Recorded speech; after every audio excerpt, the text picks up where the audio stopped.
I'm from Paraguay. And people say Uruguay. No, I said Paraguay, South America.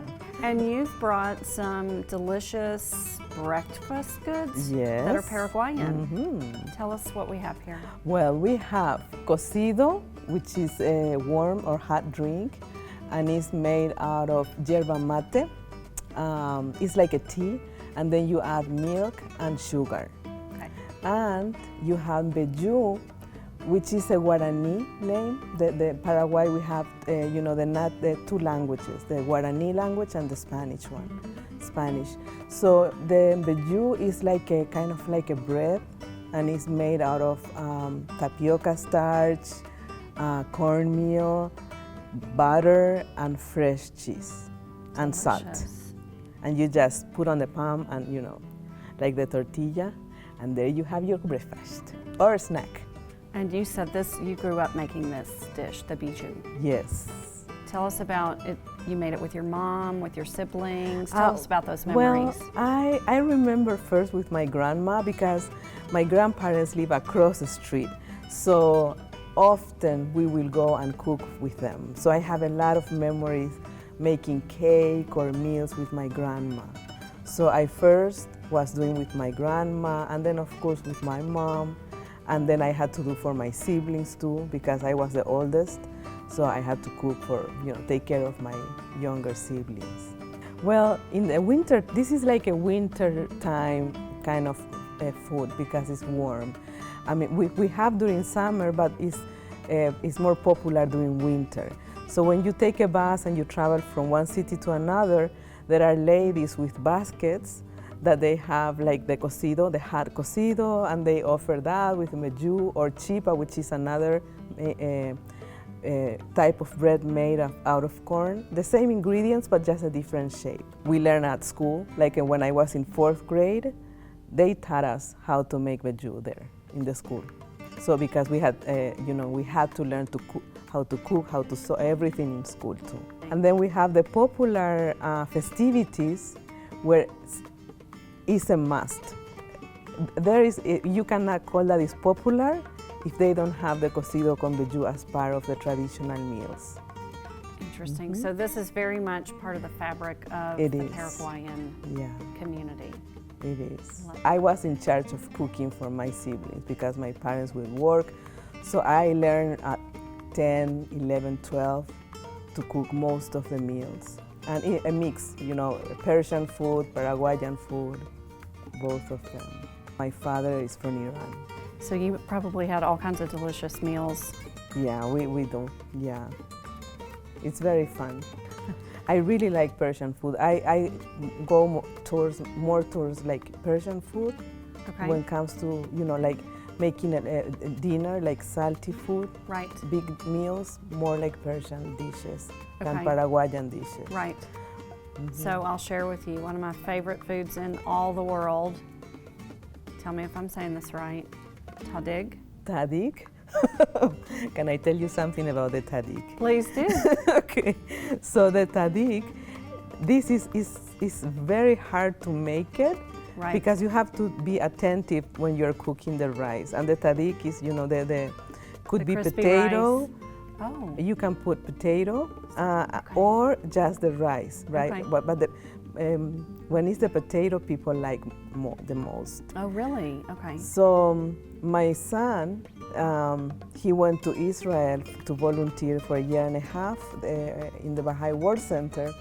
And then one day he said, Mom, I just tried the Persian food here.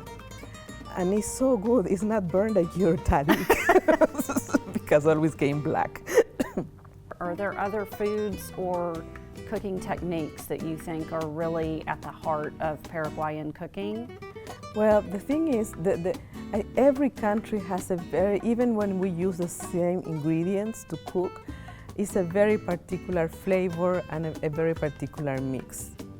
So we have, for example, lots of soups that are similar, I would say, let's say pozole. Pozole is a Mexican soup. And we call pozole, we call locro. Okay. And it's, but it's a very, very humble meal And whereas the Mexican use pozole in parties. So I was very surprised, that difference between how people celebrate and use the meals in different occasions, Yes. So for us, that soup is like Mondays is the day for soup at home.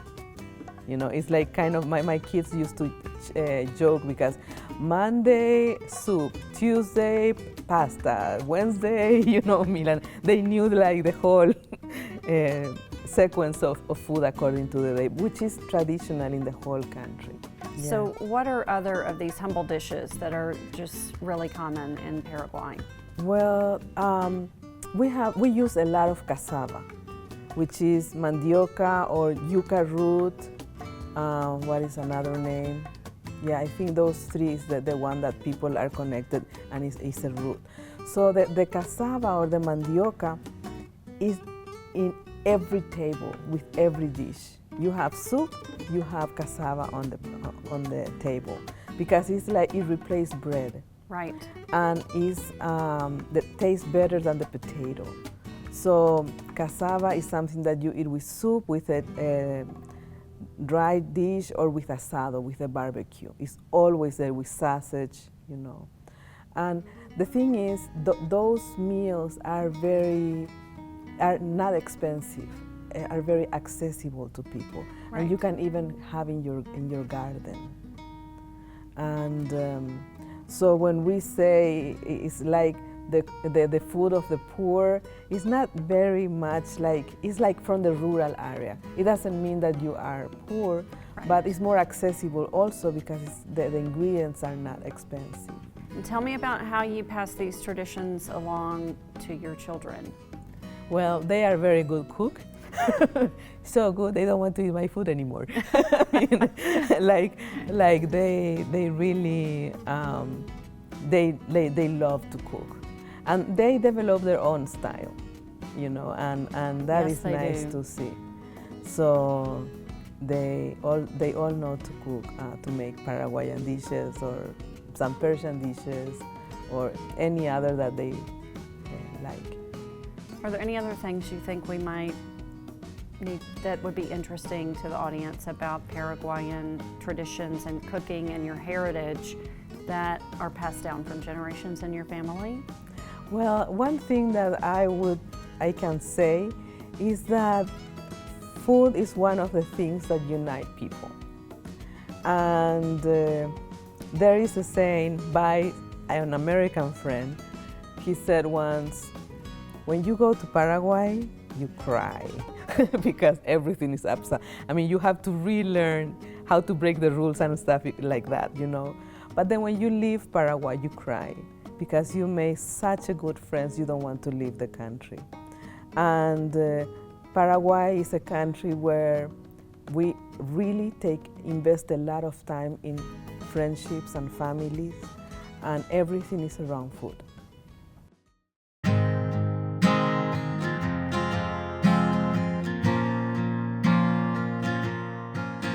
Tell us a little bit about your homeland of Serbia.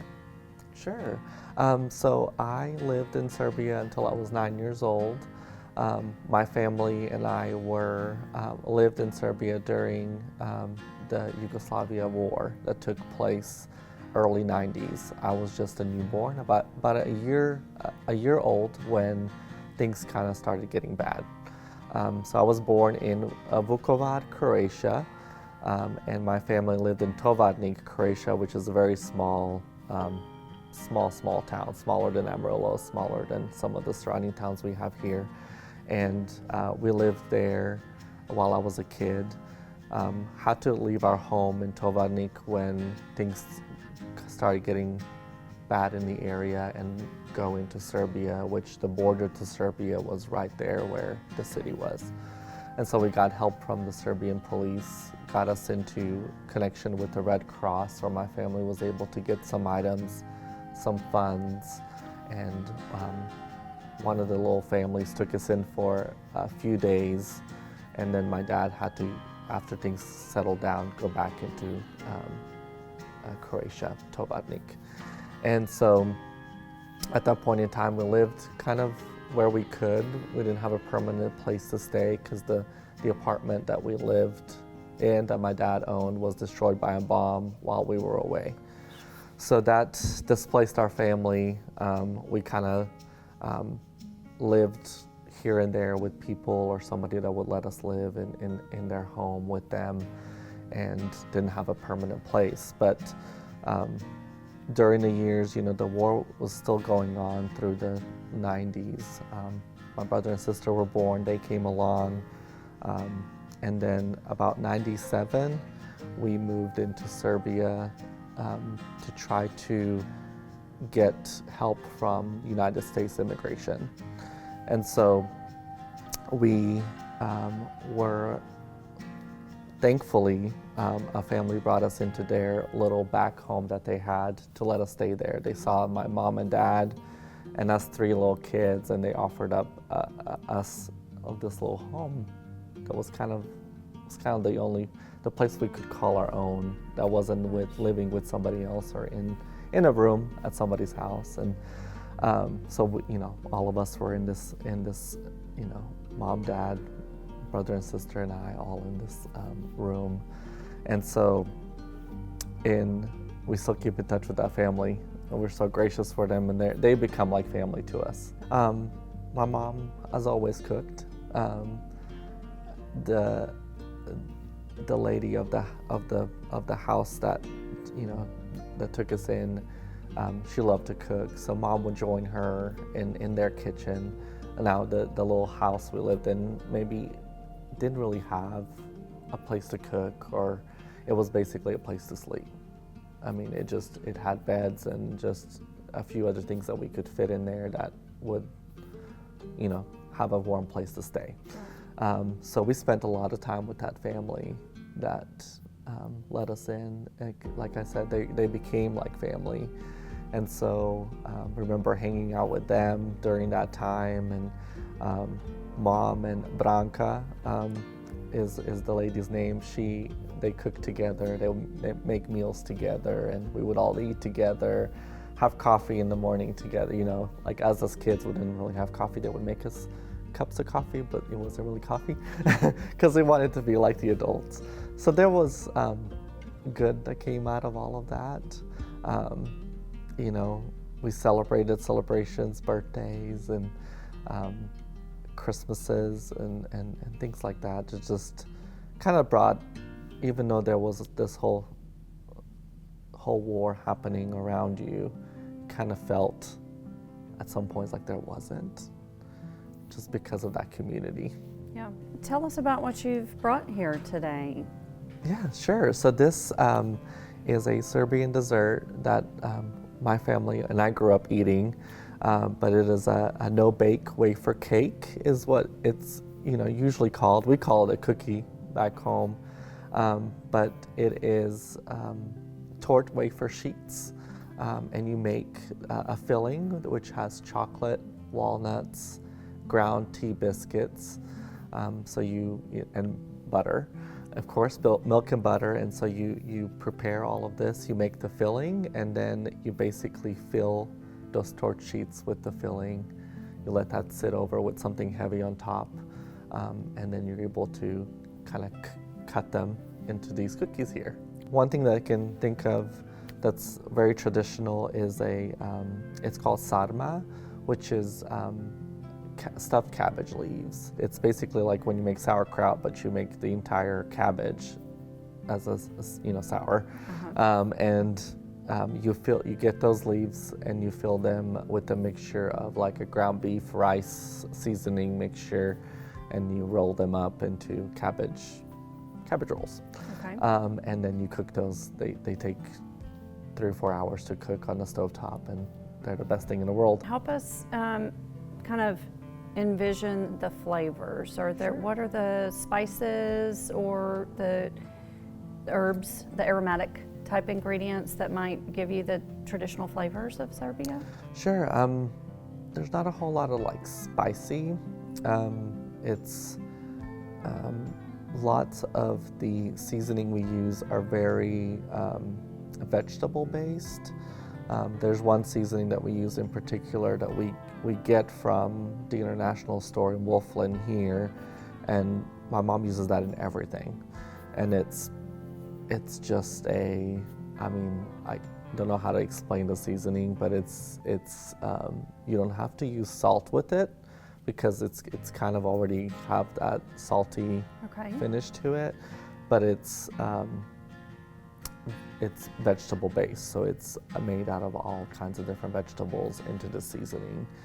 Not a whole lot of, we just don't use a whole lot of seasoning as far as other areas goes, but there's also one that's tomato based, and it's tomato and red bell pepper, and it's kind of it's more of it's not a dry seasoning, but more of with a spoon you can almost eat it on bread. Kind of like a condiment. Yes. Okay. Yes. And so she uses that a lot in her stews and the cabbage rolls as well. Okay. Because when we first came here, there wasn't an international store. There was not a place to get stuff. So at that point in time, it was, do what you have and use salt instead of the seasoning we used to use, or things like that. Or, there was other families that came here before us that would maybe had the opportunity to buy online that we could get from them and just pay them for the items. But currently we're able to find most of the stuff. Now it's easier because you can order stuff from Chicago or somewhere that has a big Serbian population, and they have bigger stores that it's all Serbian product or Bosnian product. But we do find what we need at the little international store that we have here, and they really have a good selection of stuff from back home, even the coffee. And I will say this, from the Serbian side, it's anyone's always welcome in a Serbian household. So if you just, for Christmas, for instance, it's that day is whoever, if you don't have to be invited, just come over. You're going to be treated to a meal and to good time with our family, and enjoy dessert. And it's a day of really just bringing people together. And so that's kind of what I love about that as well. It's no one should ever feel like they should be invited over. If they know we're having it, they just need to show up.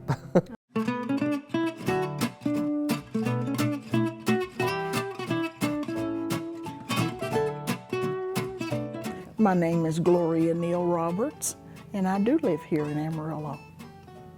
Allison Roberts, and I also live in Amarillo.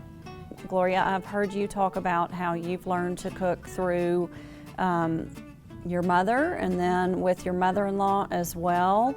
Talk to me about the two of you in the kitchen and the traditions that you've passed on and what you've learned from your mom and your grandparents and your generations that came before. There were 4 girls in my family, and so of course we took our turns in the kitchen with my mother. And we really just kind of worked alongside her and watched her quite a bit as she did different things. She was noted for her biscuits in our family and peach cobbler and so forth. And it wasn't so much that we learned recipes. We learned techniques, and we learned, little skills. She always said, okay, you need to start out with a clean kitchen, and you need to learn to get all of your ingredients and your utensils and so forth together, so you don't have to run around. And then as we, she would give us a task as a little girl, okay, I need you to do this over here, and she's doing something else over there. And so that gave us a chance to talk. And we talked about the cooking and the food we were working on, but we talked about other things. And I think we learned a lot of skills and picked up, you know, just little tidbits from her as we had those conversations. And I hope that passed on to my daughter, because sometimes I'd give her a task to do, and we had a chance to kind of talk, and she'd ask questions. Well, why do you do this, and so forth. Mm-hmm. I think it definitely passed on to me. She's a former home ec teacher, and so I definitely learned the basics. I learned how to follow a recipe and then make it your own. And I'm really grateful for knowing those basics. There's a lot of people that don't learn that in the kitchen. My mother-in-law was from Louisiana, Right. and she also did not have recipes. She could tell you what was in there, but she couldn't give you amounts. And so you had to trial and error it. And sometimes it didn't turn out too good, you know, but you know, over the years, those things have, I've perfected a few of them. And so we get together as a group and work on them, you know, so that no one person has to do all the work in all the chopping and so forth that is entailed in getting them together. And so we've kind of meshed both of those two mothers, you know, that didn't have recipes, but you know, passed on some things to us. They could tell us what to put in, but not necessarily specific amounts. And can you tell us about a few of the dishes that you say you've perfected from your mother-in-law? Well, I've gotten really good at making gumbo. We had, my husband and I had a family across the street from us, Hispanic family across the street from us. We had no children at that time, and it got to be Christmas time, and she would always say, "Come over, I'm making so-and-so," you know, and I would watch her make different dishes. And so we would always go there for Christmas Eve because we didn't really have any traditions. And they moved away, and it was like, now what are we gonna do? And so we decided, my husband said, let's make us some gumbo, you know. And so we started out, and he swore he knew how to make it. And I made it just like he told me, but it wasn't very good. And so as I talked to my mother-in-law, I said, she said, "Did you put some of this in there?" And I said, "No." "Did you put some of this in there? Did you put?" She named all these things, and I said, "I didn't put those things in there because he didn't tell me they were ingredients in there." She said, "Yes, but he doesn't know how to make it. He only knows how to eat it." Your mom said that you like to try new things. So when you're in the kitchen and you're experimenting, do you feel a little like your grandmothers are on your shoulder and you see those Louisiana traditions creeping in on things that you cook? Tell us about the kind of things that you like to cook and how you see reflections of your heritage in those dishes. I definitely feel them influencing me. I think learning the basics has helped me to be adventurous. I know kind of what to do in the framework, and then I kind of creep outside of that and add something different. So I've tried lots of different things in the kitchen.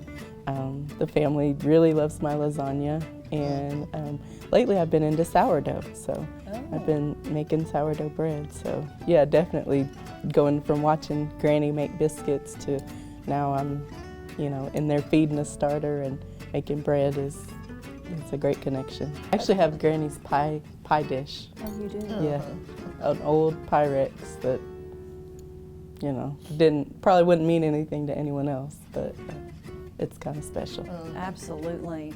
And you mentioned she made peach cobbler. Do you make pies that you are inspired by what she used to make in that pie plate? I don't. I've tried a few pies, but I think the pie makers are Mom and my niece. They make sweet potato pies. To talk about the traditions and the culture and the communion that happens in the kitchen in our culture. So much of our lives is spent in the kitchen, not just cooking or eating, but that's where you do your homework, and it's just, that's what I remember, is we spend a lot of time together in the kitchen. I love that. Yeah, again, yes, it takes me back to my memories growing up also. And I remember her telling my granddaughter, they were in the kitchen and getting ready to cook, and tell her about the meat. So she is learning to meal prep, and I told her to season her meat. And she's like, well, what do I put in there? How much? And I said, again, I didn't learn amounts, I learned, techniques. And so I said, well, you're gonna learn the same thing. I said, grab the onion powder, garlic powder, salt and pepper. You're gonna put those, and then anything else in the spice cabinet that you see. She said, well, how much? I said, you put it in until your ancestors tell you to stop. And she looked at me and she said, oh, well, all right. And so the next week I said, you gotta season your meat, let's go. She went right to it, and she knew how much to put.